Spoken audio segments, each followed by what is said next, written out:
Welcome back to Sahara TV. My name is Rudolph Okonkwo. This is the Skype call segment when we give you the chance to give us your feedback on some of the stories we've been covering today. And in our segment today, we are going to talk about three important topics to people in Nigeria and probably across Africa. The first one is the situation in Rivers State, Nigeria, South Nigeria, where the president and the governor of Rivers State are in a kind of power tussle that has turned the state into a comic environment, political environment for Nigerians, and it has a lot of consequences. And the second topic we're going to talk about is the acquittal and freedom that was granted to Major Al-Mustafa, who was last year sentenced to death for the death of Kudrat Abiola, the wife of MKO Abiola, who we know won the election in 1993. Yesterday, the appeals court in Lagos acquitted Mustafa, and he is a free man today. So we're going to talk about what are the consequences of that ruling. The final topic we're going to talk about is the continuation of the crisis in Rivers State. We had Wole Soyinka this week taking issues with the wife of the president, Mrs. Patience Jonathan, over her activities across Nigeria, and Soyinka saying that she had to be called to order. So joining us today in our discussion, we have 6 callers. The first person is Michael in Nigeria. Michael, welcome to Sahara TV. Michael, can you hear me? Yeah, can hear you. Welcome to Sahara TV. Thank you. And from London, we have Kayode. Kayode, welcome to Sahara TV. Hi, thank you. And from Malaysia, we have Hamzat. Hamzat, welcome to Sahara TV. Thank you.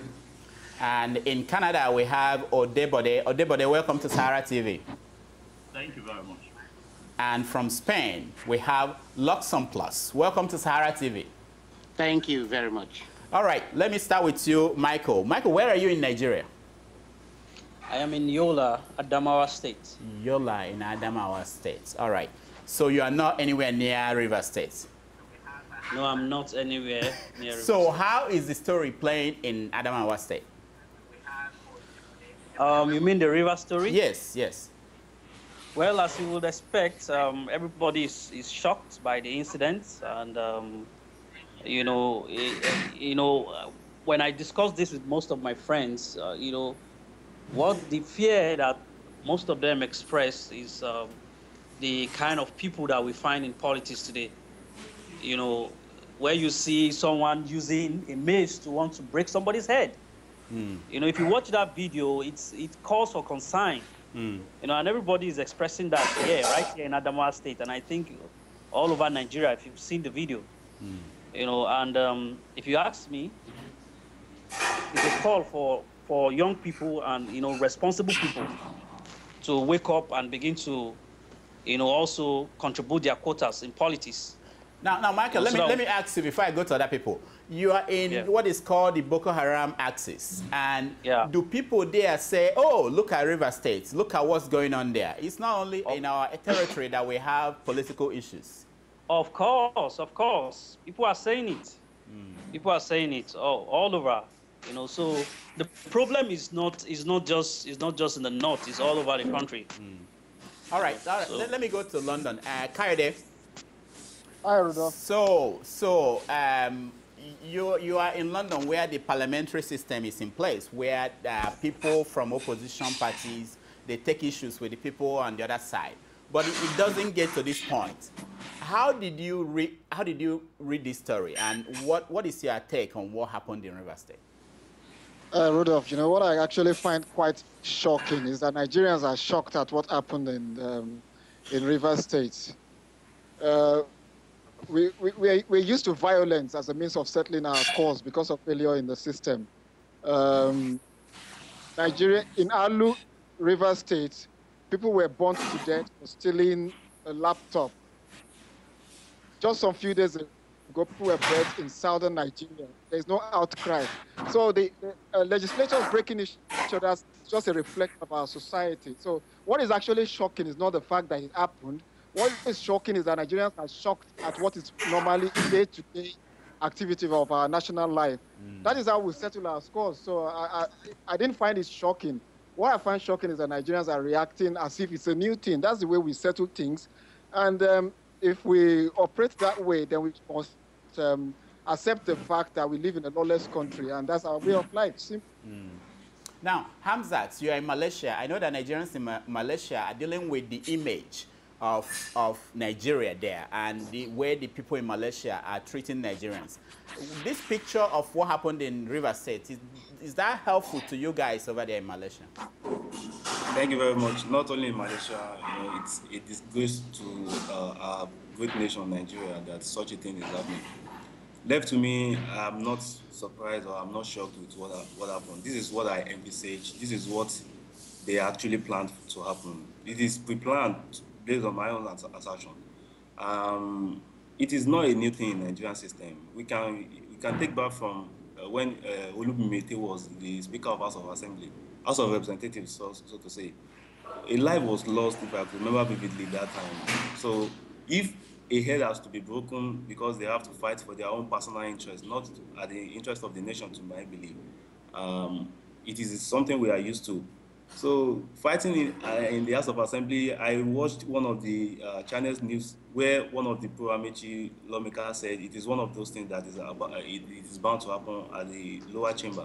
It is very sad that at this state of the nation, where all countries of the world, they are making progress on how they can improve the living of their standard, how to improve the living of their citizens. Nigeria are fighting over, you know, they are fighting for their own personal interests, not at the expense of the nation. So it's a big shame. It's a big shame to them. All right, let me go to Canada. Odebode, what were they fighting for? Do you know? As a citizen watching, what were they fighting for? Well, though I can't claim being an indigenous of River State, but I was there before I came over here. So to some extent, I understand what's going on in River State. Before I continue, I just want to say fighting in Parliament or House of Senate is not new to Nigeria. It happens all over the world. You can even go to your Wikipedia and find out violence in Parliament. So it's not just peculiar to Nigeria. But I lay everything to the hands of the governor, Amechi. Amechi wasn't smart enough, especially when you are fighting with the powers that be in Abuja. You have to be smart, and I think there's a way he could have handled it. You see the way Sokoto handled his own situation, and PDP became G3. So if he has had a good homework back in River State, Abuja would just be a distance away. But Abuja was smart enough to create enemy within River State, and is paying dearly for it. It's unfortunate, yeah. But you see what happened in Sokoto State, and how Abuja knew that Sokoto is nowhere to go to. So you think is the fault of Amechi? Yes. Okay. First and foremost, being a governor, governors of governors, let me use that word. He has a really strong political influence among governors and all.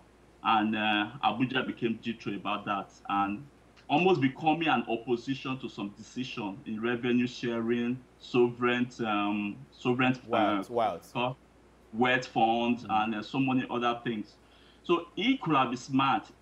He should not forget that he will be becoming the governor of River State. He has so many issues when he even ran to Ghana during when he was not given the mandate. And when he came back, demolition, he did a lot of demolition, renovation in Port Harcourt and all.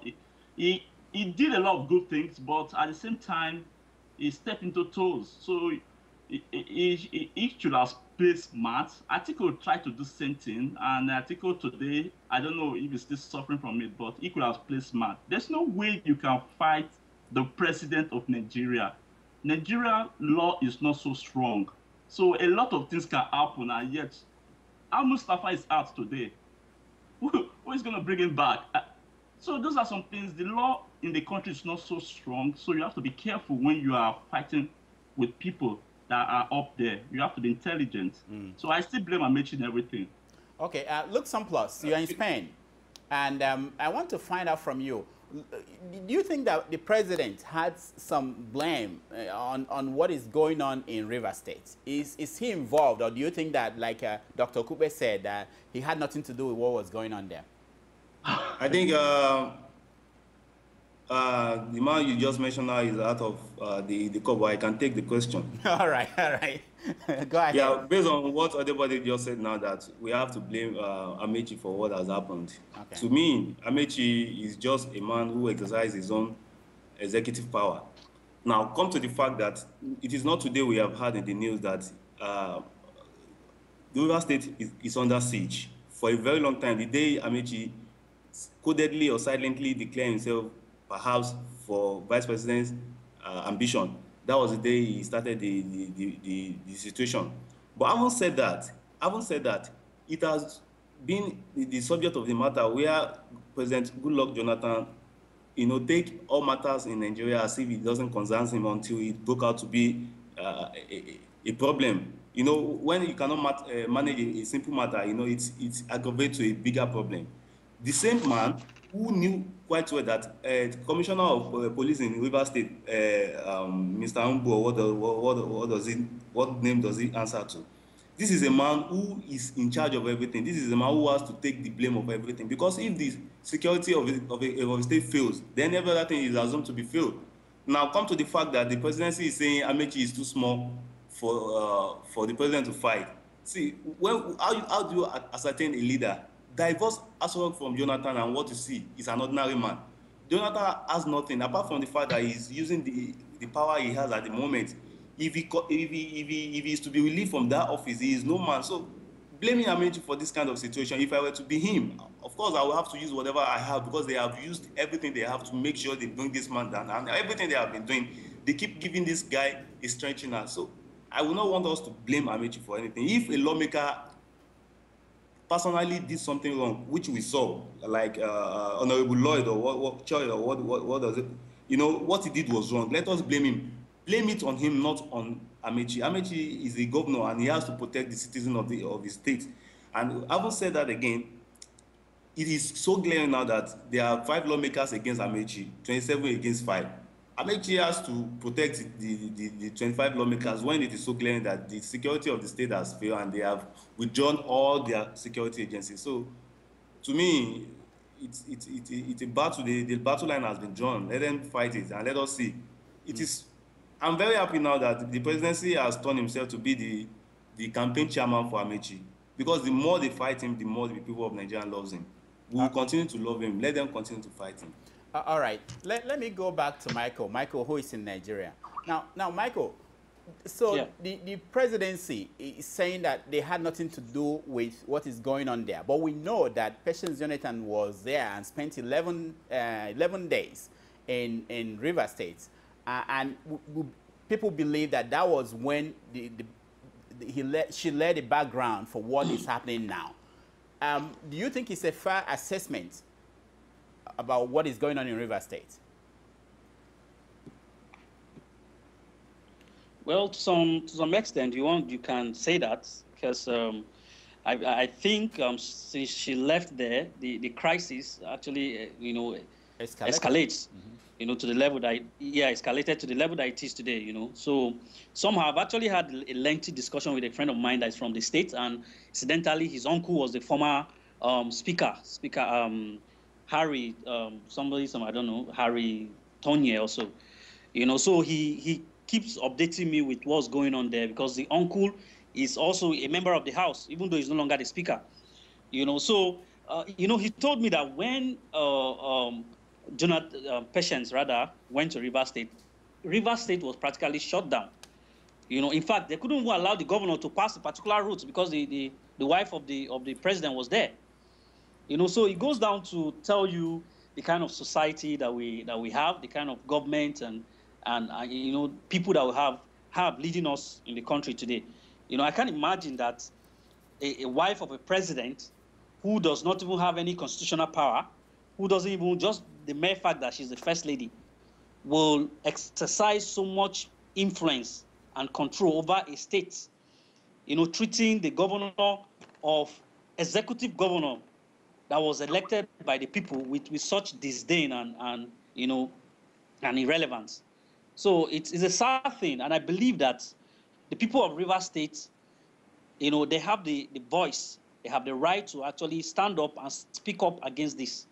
and fight against this. You know, it is wrong. It is absolutely wrong. I condemn whatever man it is, whatever his name is, that was using the mace to hit somebody's head. And I was told that he's a member of Amechi's camp. Yes, yes, it's pro Amechi. Yes. He's pro Amechi. We know that the man is pro Amechi, and everybody condemned that. In fact, I would say that man should be arrested. You know, but that notwithstanding, if you look very closely at what's happening in Rivers State, you would know that there is a very big influence of the presidency, you understand, on the whole situation. And that's why you would see that the president is very silent about this thing.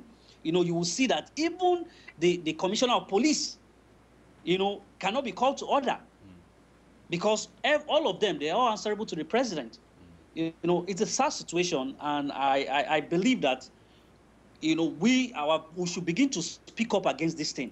And until we have a very strong, like one of the participants just mentioned, until we have a very strong legal system, these things will continue to happen. All right, it will continue to happen. Let me go to Kaide. Kaide in London. Kaide, let me ask you, the First Lady is already put into this crisis. Whether it's fair or not, we have to wait for that. But how do you assess her role in the political system in Nigeria? We know that an editorial in the Punch newspaper this last week was very critical of her, how her travels disrupts the lives of people wherever she went to. And also, Wole Soyinka, Professor Soyinka said this just on Thursday that she should be called to order. How do you assess her involvement in Nigerian politics? Do you think it's unfair the way she's been criticized by some of these public figures? Look, I have said from the onset that the president we have is a man with a bunker mentality. There's this thing we call a small man's syndrome. And the president is a reflection of the kind of bunker mentality that's pervasive in people who just feel that as soon as they get into power, the first thing they need to do is to oppress perceived enemies.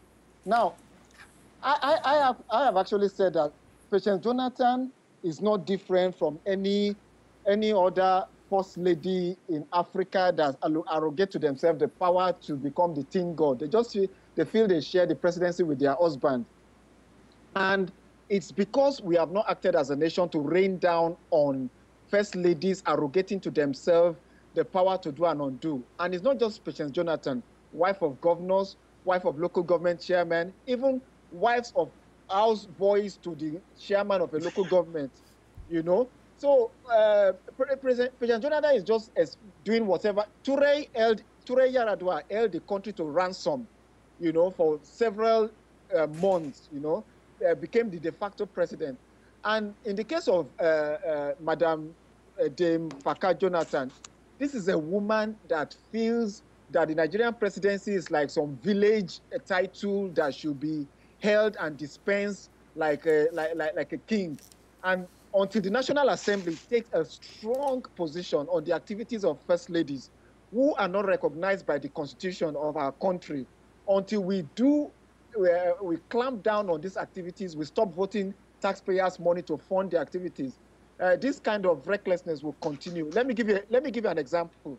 When Tony Blair was prime minister, Sherry Blair went to the airport with police escort. She was made to pay for the manpower of the police escort. She was made to pay and return money to the public fund from using a police escort to the airport on a private business. So we need to start taking governance seriously. I have no regard for the impatience, because this woman literally slapped a governor of a state at an event, and the president is just masturbating her ego to fulfill whatever pleasure she derives in the power she thinks she deserves to hold. Okay. So we need to stop this nonsense that is going on in our country. Okay, hold on there. Odebade, you are in Canada, and in 2010, President Jonathan and Jonathan came to America on a visit, and the wife of the president, Patience, came out of the plane before the president and was shaking the hands of dignitaries who were there waiting for the president, before the president even came down from the aircraft. Now, is it that nobody could control the wife of the president, or that they don't know the proper way of doing things? What do you think is going on here? You've answered it. That is your last comment is your last sentence is the answer. Etiquette, we lack it. How do we conduct ourselves in public occasions? We lack it. So perhaps, you know, we Nigerians, so I don't know other places, we are free people, free moral people. We are always happy. We want to be with everybody. But as a political figure, okay, well, I don't want to use the word as a political figure. As a wife to a political figure, he should have been properly trained on how to conduct herself at that particular occasion. I don't think she just did it because she felt she wanted to act like a wife of the president. So I think the assistants or whoever supposed to have trained her properly should have been questioned on why did she do that without proper briefing. That's what I think. Okay, Hamza, let me come to you. Shoyinka said that the First Lady is simply a domestic appendage to power. And the First Lady reacted by saying that Shoyinka is an embarrassment.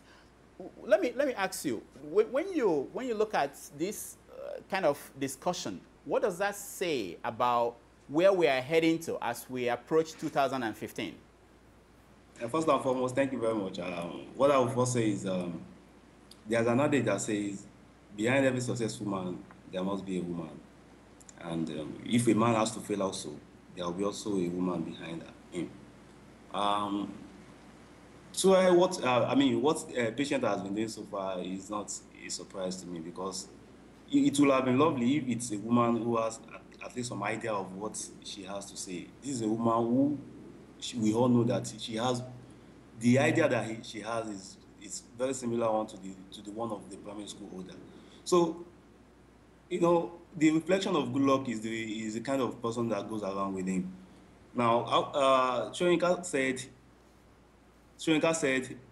her excesses should be cut because she has been doing some kind of thing that, you know, constitutionally she is not recognized, and she hit back at Shoyinka. That is just an example to show you who she is.